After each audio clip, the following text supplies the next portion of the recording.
আম্মু জান্নাত কি? জান্নাত জান্নাত হচ্ছে বাগান, খুব সুন্দর বাগান। ও এটা কোথায়? এটা এটা আমার পায়ের নিচে। তোমার পায়ের নিচে? কই দেখি না তো। রাসূল করিম সাল্লাল্লাহু আলাইহি ওয়াসাল্লাম বলেছেন, মায়ের পায়ের নিচে সন্তানের জান্নাত।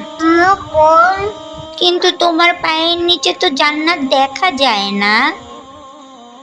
রাসূল করিম সাল্লাল্লাহু আলাইহি ওয়াসাল্লাম বলেছেন, যে সন্তান তার মায়ের সেবা যত্ন করলো, তার মাকে কখনো কোনো কথা বা কোনো আচরণ দিয়ে কষ্ট দিল না, সেই সন্তানের জান্নাত হবে তার মায়ের পায়ের নিচে। ও আম্মু আই লাভ ইউ। মা কি ঠিক বললো? কমেন্ট করে জানিও।